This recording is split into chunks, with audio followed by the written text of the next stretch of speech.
Welcome to Joy Unfiltered. I'm Rachel, and this is a podcast about joy. Not the shiny, performative kind, not the everything happens for a reason kind. This is joy as a strategy, a way to stay steady when life feels loud, a way to stay human when things are hard, a way to lead, love, and live without burning out or checking out. Some episodes will be just me. Some will be honest conversations with people who have lived their way into a deeper, truer joy. No fixing, no bypassing, just real stories, real tools, and room to breathe. Let's get into it.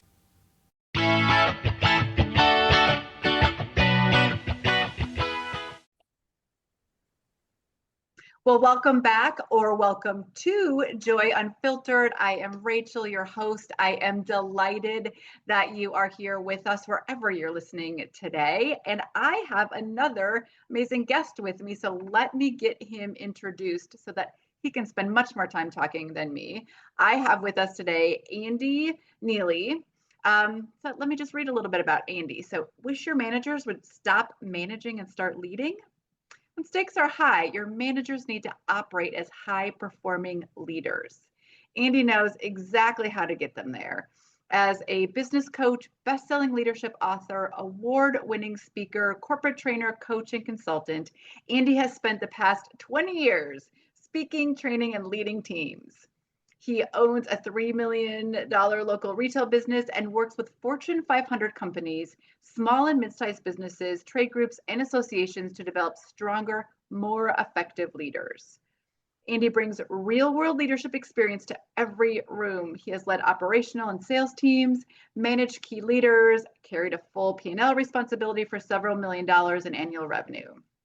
He's also deeply passionate about the personal side, which we'll get into today, the personal side of leadership, especially trust. He teaches leadership principles in Concordia University's MBA program and is the author of I love this title, The Golden Principles, Life and Leadership Lessons from a Rescued Dog, which has been named one of Amazon's top 100 best books of the year in 2015. Clients hire Andy because he doesn't just teach leadership, he lives it. So welcome, Andy, to the podcast. Woo! My assistant who did the write-up that you just read made me sound a lot more impressive than I really am. So thank you, Heidi. I appreciate the good entree. The one thing I will disagree with on that is somewhere in there you said I'm a leadership expert. Oh.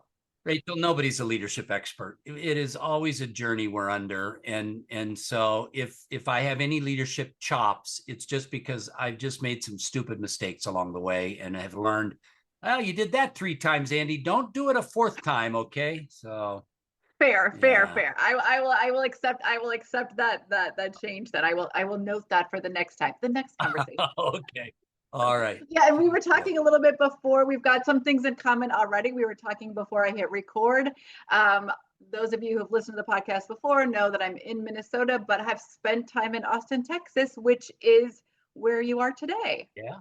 One of our favorite coffee shops that we both enjoy is Mozart's Coffee Shop on Lake Austin in Central Austin, and you would frequent it. I would frequent it. So who knows? We might have even been sitting on that outside patio looking out over Lake Austin with a cup of Joe at different tables at some point. Absolutely. I did actually brought my laptop there quite often just to sit out and work. It's a beautiful space, beautiful space. So is that where you're from, Andy? Are you from Austin? No, but I've been here almost 30 years. My wife got recruited by Dell in the late 90s. I was already on the road doing training and speaking and coaching and could live anywhere.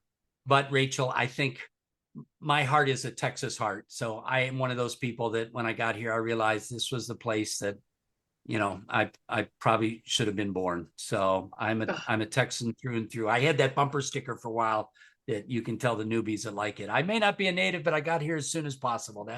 That was me. So Rachel, I can tell you have affection for Austin. You and I already are a little bit in opposition because you chose to leave Austin, and why would anybody ever leave Austin? But it's also not what it was in the late 90s.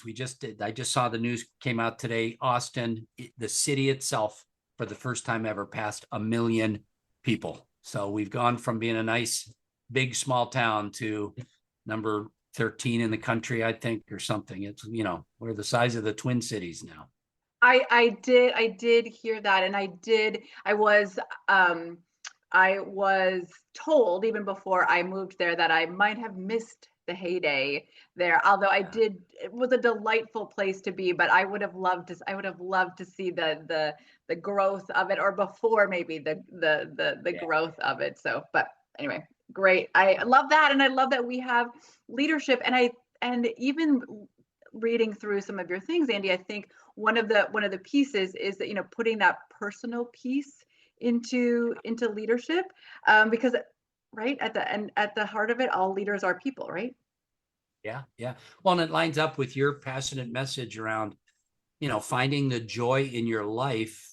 Miserable leaders make bad leaders, right? And so this whole thing about becoming a high achieving leader really starts with yourself. And that's, I suspect, what we're going to be able to talk about for, the next few minutes together is the, leadership always begins with self-leadership, I think.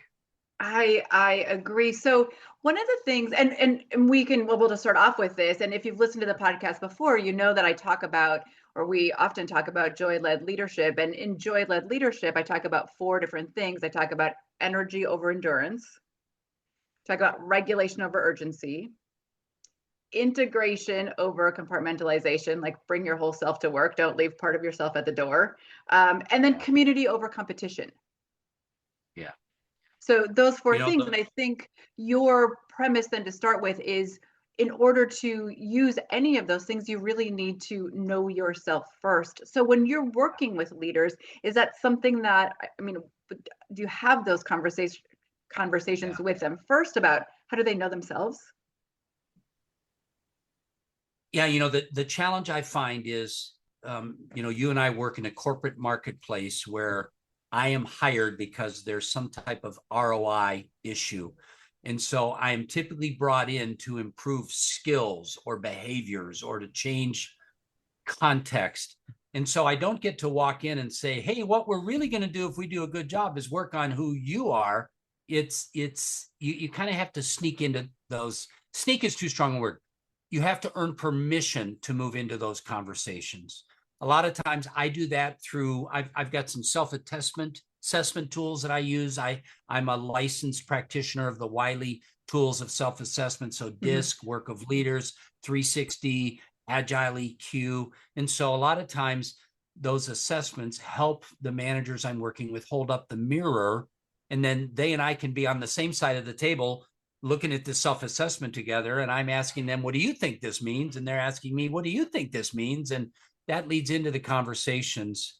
But it typically doesn't start there because rightly so, we're all guarded. Trust takes time. You mentioned my book. The first chapter in The Golden Principle is all about how we love this dog we rescued from the moment we brought him home. And why did he keep running and hiding and urinating and disappointing us and things? Well, it's because no matter how trustworthy we were, he had lived the first year of his life in a horrible environment, totally lacking in trust. And so, trust takes time. You and I, when we work with our clients, we can't come in with guns ablaze, right?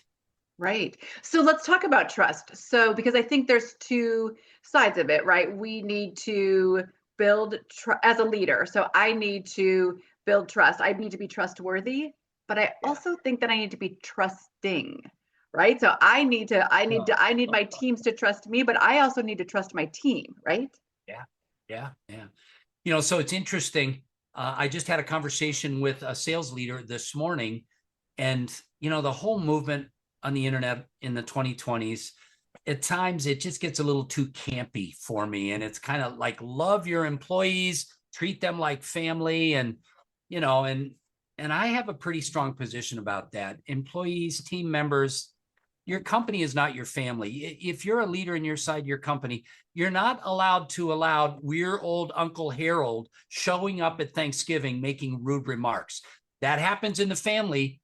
but you're not being a good leader if you let that happen in your company. We're teams with a common goal we're working toward. So we ended up having this discussion around love versus respect. And I'm of the perspective that probably good leaders love their team members, because really the definition of love is you're working on their best interest. Mm-hmm. But to get to your point, I also think good leaders respect their team members enough to say, gosh, Rachel may know better than I do. She's closer to that project. She's interacted with that client more often. She understands the KPIs of her department better than I do. Will I respect her enough to say, man, I'm taking my hands off the wheel? And I think that begins to speak to the trusting portion, not just the trustworthy portion. For some of us that are a little bit of control freaks, that's a little hard to do. And the truth of the matter is, you and I probably could both tell stories about, man, I gave him the keys to the kingdom and he cost us a lot of money and we lost momentum in the market because of the mistakes he made. Ouch. But he'll never do that again. And he is more loyal to the organization than he was before because of it. So right. Yeah. Right. I just often find that when I'm having conversations with people about leadership, we just talk about how do, the trustworthiness, like how do I create that, but we don't often talk about how personally that we then that we give away that trust as well. So well, and I think you and I will end up, if we talk much about trust at all, we're going to talk about trust takes time and the deposits are always small and the withdrawals are large. I think part of what you and I have to recognize as leaders is the difference between delegation and abdication. And delegation is measured and thoughtful. It's got a little bit of risk built into it because he might fail, she might mess up, but it's sponsored. It's watched. Abdication is, I don't know, you're in charge, I'm out of here. And that's not leadership, that's abdication. And so I think, again, one of the lessons that I still think I have to learn, but I learned it early in my management career, was I would ignore things. And there is that truism. Good leaders, they see everything, they just don't say everything. And I needed to learn that balance of, man, I'm giving you this responsibility and I'm seeing everything, even though I'm not saying everything. Yeah, absolutely. No, I think those are really important things to think about. And if you're listening too, I think that is a really good distinction between the delegation and the abdication. And, maybe think about that as a leader, where do you fall on those? And if you fall a little bit more on the abdication side, maybe there's some things for you to think about in your own leadership, skills. So again, we both have, but you've been working in this space for a really long time. Why do you think, or maybe there always has been, but I feel like there's, this shortage of really good leaders right now. And so I don't know if you know why, or if there is some themes that you've seen, across the decades, or where we're at. But one, just I would love just to hear your comment on that first, and then I have another question. But well, I probably have 3 comments about that. And like you, I've thought about that a lot. My first comment really is, I'm honestly not sure it was any better in the 1950s than it is today. We just did not have the micro camera on every single activity that every leader engaged in. But, fair. I suspect your and my parents at one point or another worked for a boss that said, my way or the highway, loser. And so I'm not sure. We just didn't know about it. We kind of have this fairy tale picture of the good old days. I'm not sure they were that good. My second comment, though, is I think in the 2020s, we live in a social media world that has deeply confused influencers with true leaders. If I can get 10,000 followers, I'm an influencer. That doesn't mean you know squat about leadership. You're just self-centered and take a lot of pictures and stream a lot of videos. So, and then the third point is, I have to say, Rachel, I'm a little bit encouraged with some of the research that I see Gallup and others doing. I think the the younger Gen Xers and the alphas, those are the people that are merging into the workforce. They seem to care more about relationships and reality, and are less material minded than the older Gen Zers are. And so that encourages me. I think maybe have we learned some lessons that, spending 6 hours a day on social media activity drains my brain and doesn't help me really have community around me. I think there may be some encouraging signs. My wife and I go to a church full of young people, and a lot of them have just turned off social media. They've just turned it off. It's like, wow, I thought you were the problem. You may be the solution for the next generation. Maybe. I mean, and this is not, I suppose part of this is about leadership, but when you just said that too, just about like the connection and all of those things, is that this whole loneliness epidemic, not really about leadership at all, but this whole loneliness epidemic, that we're so connected on social media, but yet at the other hand, we are the most disconnected that we've ever been. And so in even thinking about that and bringing that back to leadership, like what responsibility do leaders have? And I don't know if this, I haven't even thought about this myself necessarily, to reconnect or help people stay connected. Well, I think this is very much a leadership discussion, because you talk about community a lot, and the problem with the instant on Instagram world we live in, every picture we see is of somebody looking their best. In reality, part of what leaders need to share, if they're being leaders, is the humility of mistakes, right? If I bring anything to the table with teams around me, it's, man, don't try that because I did it and it backfired on me, right? And so that whole humble approach to leadership, and even in our social media, I get so tired of it because we have this humble bragging on LinkedIn regularly where somebody, oh shucks, makes themselves look bad so that they could look good. It's like, no, I just blew it, Rachel. I wasted 3 months and $16,000 doing something I shouldn't have done. My team knew it the whole time, and I didn't listen to what they were saying. And 4 months later, am I brave enough to have a come to Jesus meeting with my management team and say, man, I just spun some cycles, didn't I? Please hit me harder next time with the 2x4 so that I don't do that stupid mistake again. Part of leadership is leading from the front. Part of leadership is falling on your sword and saying, mea culpa. But I wonder if that still is, I don't think that needs to be an either or. You can still lead from the front, and from that leading from the front, be transparent, but not authentically transparent about, I messed up. I messed up. And I don't think that necessarily means that you're not leading from the front. I just think that it means that you are being authentically transparent. I think, you're exactly right. And I appreciate the language you use, because transparency and authenticity, part of what that also means is leaders need to be learners. I need to be in the mindset then when Andy and the rest of the team came to me, Rachel, and pointed out my mistakes, I need to learn from those mistakes to give them trust and hope, right? So it's that whole, do I respect my team members enough to grow from them, not just to grow them? I think that's one of the marks of an effective leader. Say that again, to grow from them, not just to grow them. Yeah. So that you're going to put that on a bumper sticker. You're putting that I'm like quoting, Andy said that.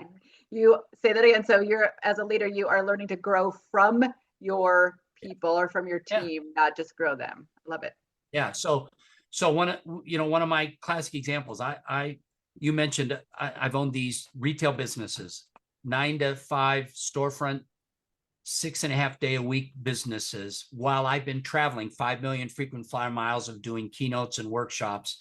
And so I will land in Minnesota on the last flight in, and I'll open up my device and find 6 different issues that have popped up at one of my retail things. And I'm sending texts off, or let's make it even worse. I'm in the central time zone. I'm in San Francisco, landing in an airport, sending texts off. Here's what we need to do. Here's what you need to do. Take care of this. Get on this. Well, 10 o'clock in Seattle is midnight in Austin.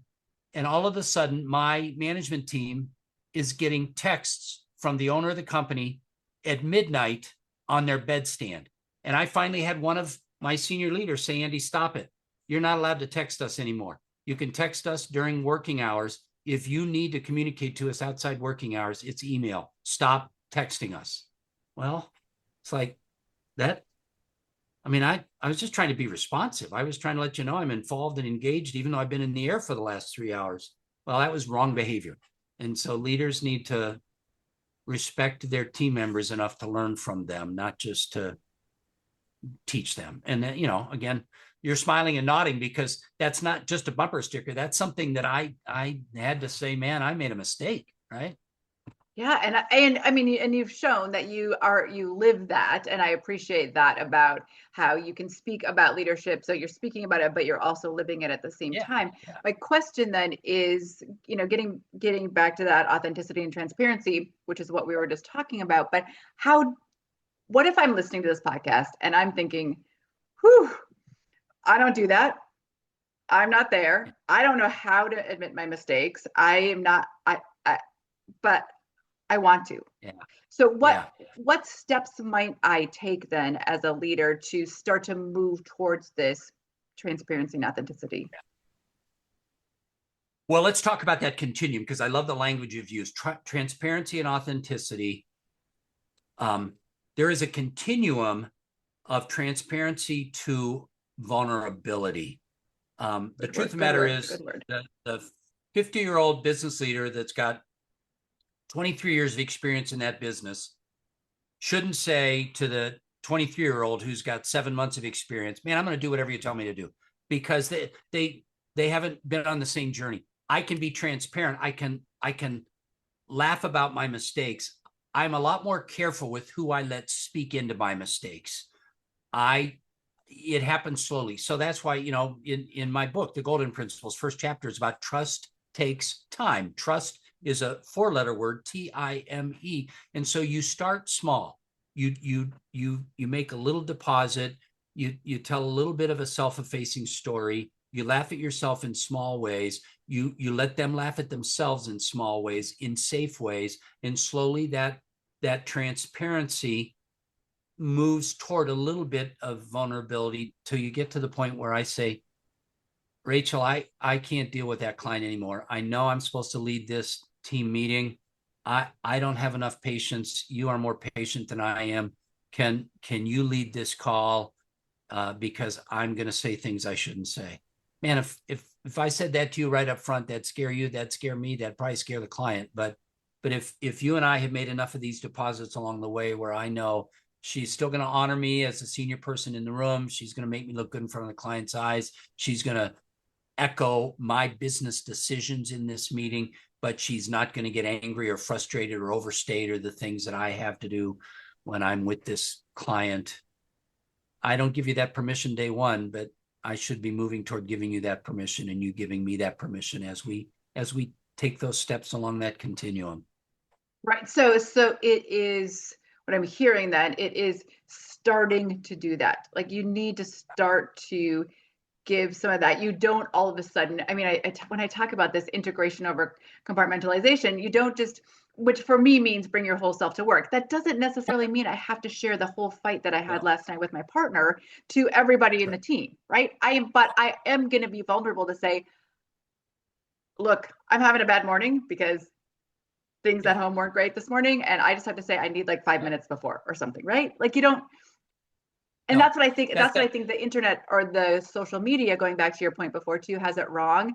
That we also are like, oh, people are just sharing so much. We're not saying that leaders need to like emotion vomit or word vomit onto their teams, but to also own the fact that, okay, I'm having a rough morning. Yeah, I have an accountability group that I met with this morning. and I was pretty raw with them on a couple of areas that I'm not going to be raw with you on, right? We are both passionate about some of the same stuff, but we're on a Zoom call that hundreds of other people are going to ultimately watch. But I've been with that accountability group for a couple of years, and we started slow. The other thing I think I'd add is it depends upon the reciprocity of the relationship. I'm working from our den in our little house in Terrytown, Austin, Texas, and so my wife's day bed that got the flowery cover on is back there. One of my dogs may trot in and jump up on that bed, and we've rescued 15 dogs over the years. The one that's on the cover of my book, The Golden Principles, Redford, came from a horrible environment. Breeding sire at a puppy mill, abused and neglected, underweight, mange. I mean, everything you could imagine. And it took a long time for us to get on the same page. Right? Mm-hmm. The one that may jump up on the daybed in a minute, Lake, we rescued him a year and a half ago. He didn't come from a horrible situation. It was a sad thing. There was a divorce. The mom got a preteen daughter, a puppy, to help everybody not be quite so sad. They just didn't know how to take care of this dog, and it was living in a crate in a girl's bedroom for a year, and that's not the right way to treat a high energy field golden retriever. So we got Lake, and it's like, man, I love life, and I love you, and everything is fine, and I don't care if you make loud noises. I don't care if you yell at me. I still know that I'm loved. But with Redford, I would come home from a business trip, walk in the door at midnight, drop my suitcase in my backpack, and yell out, "I'm home," wanting people to come, and we could all hug and say, "Dad's back." And man, as soon as I dropped that suitcase and yelled out, "I'm home," Redford would bolt, right? Well, so the lesson for me is I got to treat every team member differently. Part of my job is to understand them well enough to know. And she is quick-witted and decisive. Cut to the chase with her. He wants you to approach things a little bit more slowly.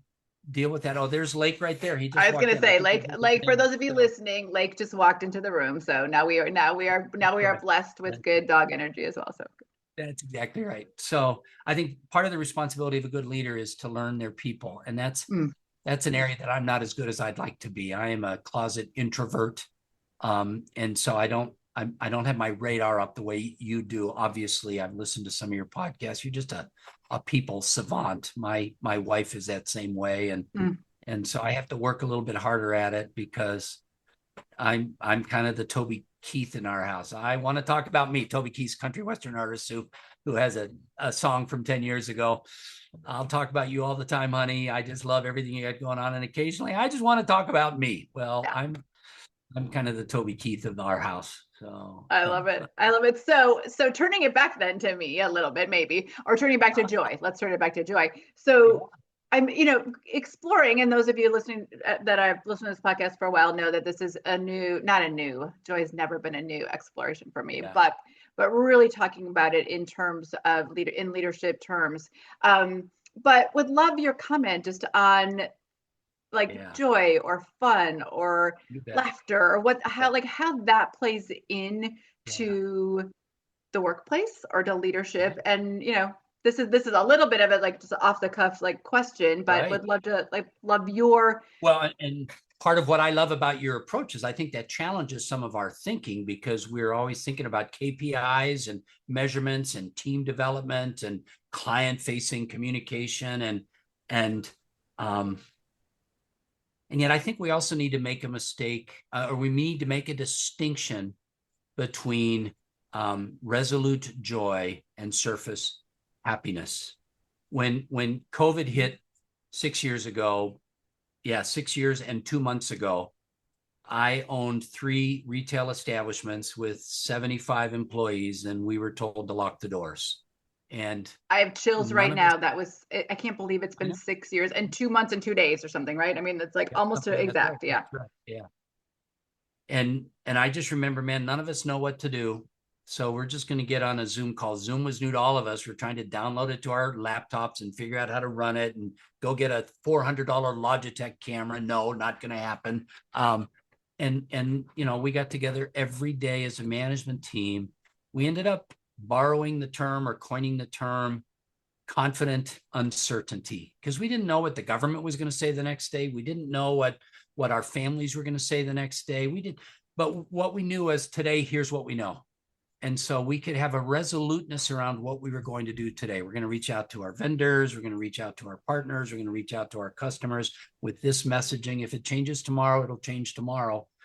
Well, was that like bubbling up joy? No, but there was a substance to it that linked us together, right? Which is different than kind of surface happiness. Were all of us happy? No, we were making hard decisions and tightening the belt, but was there a resolute joyfulness? That's probably the title of your next book. I don't quite Maybe know, resolute joy. Well, and we talk about joy a lot, or I talk about joy a lot, that I know there are hard things. There are hard things every day. And joy doesn't say that hard things don't exist, but joy allows our brains to be in the space where we can make good decisions about hard things. So the resolute joy, yeah, I love that, right? Because yeah, I don't have rose-colored glasses. I get it. I know, but I also get to, look at the good sides too. Yeah. Well, and that's, my faith is really important to me. And part of that is there a bigger picture here? Can we have a hope beyond, lock the doors and put your masks on? Is there a bigger picture? And so part of that, I think, is where do you find your joy, and where is that resolution of that, the resoluteness of that? Yeah. And absolutely. I mean, part of the, like when my first book, I have an acronym for joy, like enjoy. I mean, it wasn't that hard. But the O is being open to something greater, right? So, but that is part of, I don't believe that we can live fully into joy. This wasn't about leadership book, but I don't believe we can fully live into joy if we don't have a belief. You can call it what you want, but in something greater. Is God, mine's God, but Yeah, I fully agree with you. That's that.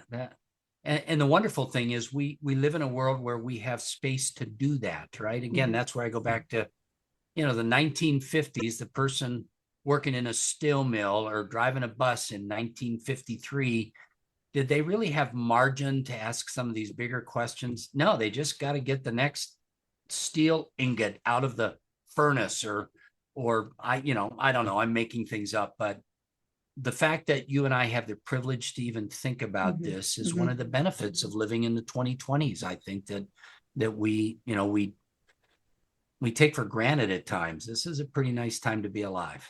I think so too. And then, but I also, go back to the question about how do we make that enjoy, again, for me, it's not fluffy. It really is strategic, because I talk about joy, meaning that if you are able to see good things, you're actually regulating your nervous system, which means we're getting more blood flow to our prefrontal cortex, which we can make better decisions. We're more creative.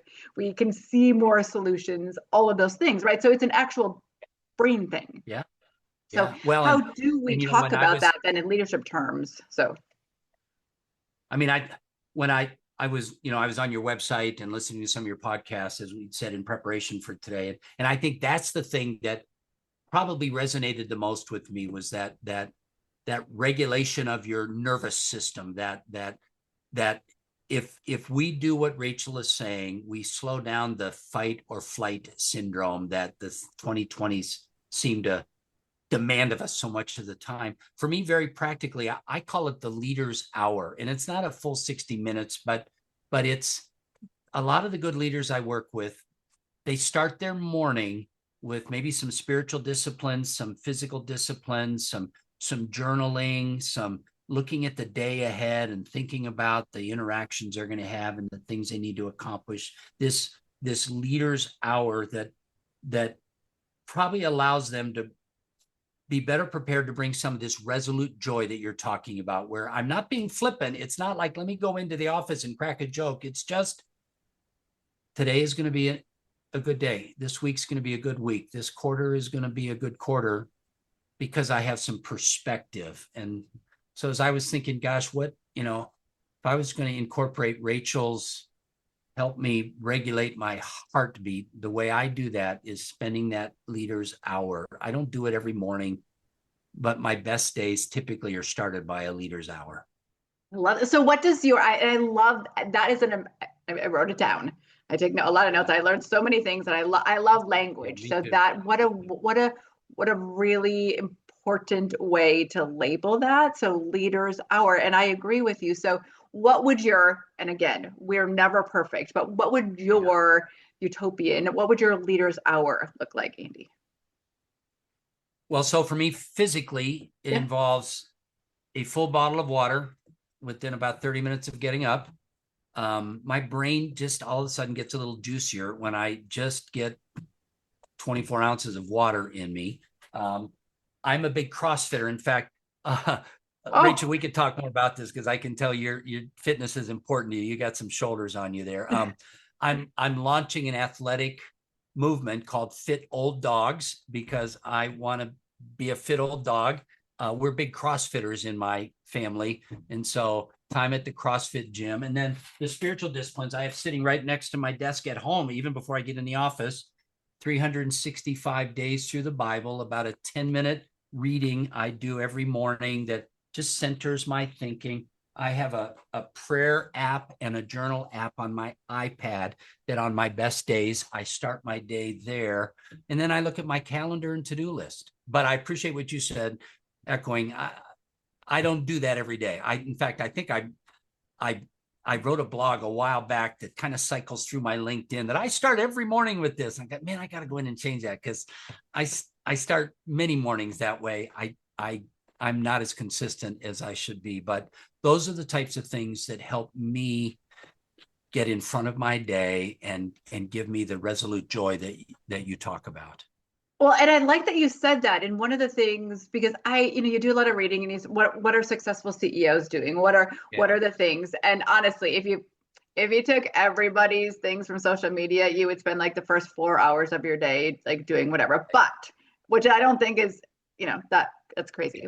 But I like the pieces because I know for myself as well, the days that I have the time to move my body, to nourish my body, to get in some journaling, to get in some meditation and prayer, those are the days that I do find that are my best Yeah. days. And so to take those even in like those small snack size portions, is it, you know what, at least when I get out of bed every day, I before my feet get on the ground, it's today's going to be a great day. I'm Yeah. priming my brain to like all the joy stuff. Maybe that's the only thing that I get. Hopefully, I get 10 minutes of meditation. Hopefully, I get some kind of movement, but all of those pieces, right? So, love that you call it Yeah. the Yeah. leader hour. I might start calling it that. Leader. I'll give you the credit for that, Andy, but I might All start right. calling it Andy's leader hour. Okay. All right. Well, you're welcome to steal it. I don't think there are any new ideas. We get past Jesus and Marcus Aurelius, and there's really nothing new in leadership in the last 2,000 years. No, So I really not. But laugh. By the time I read about maybe the third or fourth John Maxwell book, I thought, man, I think I already read this someplace. And I realized it was in one of his other books because good leadership, there's just some fundamentals around it. And a vital one is this whole discussion you and I are having about how do we lead ourselves well so that we can lead others, I think. right. And that's where we started really about that self leadership Yeah. piece. So thinking about as we're kind of coming to a close, but thinking about then um, all of the pieces of leadership or all of the things that you have learned, is there like one or two, or are there one or two either themes or things that you think this is just it? These are the nuggets that I just always come back to. Well, I think you and I, that's the next book you and I need to write together. Because if we Sure. could distill that into a book, it'd become a million copy bestseller and we both could retire. I think probably two things come to my mind. The first one is this whole discussion that really has consumed a good portion of our delightful conversation where, you'll never be a better leader than you are a person, right? Leadership starts with you. I think there's a profound truth there that is hard to execute. What does that mean? Well, I think that's it's interesting that your best days you start with some meditation and some slowing down. Jesus, the ultimate leader I follow, anywhere, any number of times in the Gospels, you read early in the morning, he got up to go into the mountains to pray. So this leader's hour idea was important even to the Son of God. So I think I think recognizing you need to lead yourself first. And then the other one, and this is why I said I was encouraged by the alphas and the young Gen Zers. I think really effective leaders, not just managers, but people that are becoming high achieving leaders, they recognize they're not at the top of the pyramid. I'm not even sure there is a pyramid, but if there is a pyramid, they're at the bottom of the pyramid and not the top of the pyramid. And yeah, I see you smiling and nodding because you and I both know there are case studies of some of the best run organizations in the world. Nobody knows who's in charge because it's this delegated, employee-led centric thing. And then you find out, oh, that CEO's been writing handwritten thank you notes to all 3,000 employees for the last 30 years. Everybody's heard from him or her 10 times, but nobody ever, it doesn't get on social media. It just frees people. So those two things: lead yourself first, recognize you're at the bottom of the pyramid, not the top of the pyramid. If I could ever get that right, I think I would become the leader that I aspire to be. I have nothing left. I have nothing to add to that. That's beautiful. And I think that brings us all joy. But let's talk a little bit more now about, because I'm sure people are listening, Andy, and they're like, okay, I need a little more Andy in my life. How do you work with people, and how might people get a hold of you? So give us a little spiel here. So I've got a website, Neillie Leadership Group, and I've got a link at the top of that website. Anybody, I'd love to grab 15 minutes and talk with people about how are they leading. And so that's the first place. I've been blogging for 15 years. And if somebody wants to sign up for my blog, I write a lot about dogs and leadership. And so sign up for the blog there. The other thing, you and I alluded to this earlier, Rachel, my business coach, the Rachel in my life who's speaking into me, said, Andy, you need to distill some of this out. I have an 8-page ebook called The 3 Imperative Leadership Conversations that's available as a download at leadershipmaterials.com. And in there's some content and there's some worksheets on holding a hard conversation. That'd be another good topic for you and me to explore at some time. How does a leader joyfully hold a hard conversation? Because I will maintain one of the things that separates leaders from managers is their ability to successfully hold hard conversations. So I've got some content in this little ebook on holding hard conversations, holding coaching conversations, and then what I call the 3-fold affirmation conversation. How do you make sure you're celebrating your team members' successes? So leadershipmaterials.com is a place to access that ebook. Okay, perfect. And so I know you teach and you coach and you speak, so that like speaking engagements, so that you are available if somebody's thinking about, oh, I need somebody to come and speak. Okay. Yeah, I do keynotes for trade associations and businesses. I've done a lot of work in the big corporate world over the years.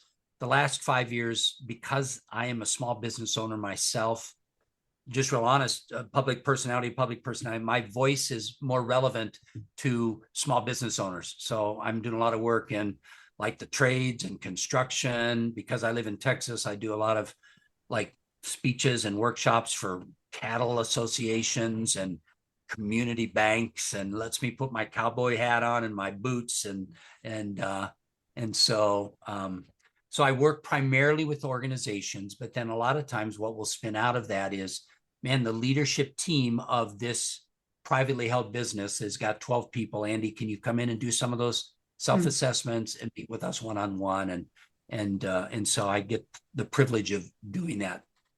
Perfect. And I'm assuming anywhere in the United States, I mean, I know you love Austin, I know you love Texas, and you said you're a Texan, but you're able to travel a little bit, right? 5 million frequent flyer miles under my belt. So I've traveled globally. Love it. Love it. Love it. Okay. But so I will make sure. So if you're in your car right now, or wherever you are on a walk, I will make sure to put all of those links in the show notes. So don't worry, you don't need to take notes right now. But before I let you go, I always ask, what is bringing you joy today? So Rachel, I've been looking forward to our conversation. Your listeners wouldn't know, you and I had to cancel at one point because you just lost your voice. And so we rescheduled, and the fact that I get to work from my home office on Fridays with dogs that will jump in on the bed, and it's late spring in Austin and the trees are budding, and I feel like I found a new friend. So you're putting a spring in my step. I'm going to wrap up my Friday afternoon. That's when we're recording this, with a spring in my step. So thank you for that privilege. I've been looking forward to our time together, and it has been as good as I thought it was going to be. Oh, lovely. I will take that with me. I will take that with me today. And thank you. I really do believe that God has given us all amazing gifts. And thank you, one, for your gift of time today. But thank you also for sharing your wisdom and your perspective and your thoughtful listening today. But then I'm sure that you carry that into the work that you do with other people as well. So I just encourage you, if you're listening, get a hold of Andy. You will not be disappointed. I've had a lovely conversation with you today, so thank you. And if you are listening to the end of this, thank you for listening to the whole amazing conversation that Andy and I got to have today. Please hit the subscribe button, share this with a friend who needs a little more joy in their life. And remember, Rachel, from Enjoy, from my heart to yours, I'm celebrating you today and every day. So have fun, live well, enjoy.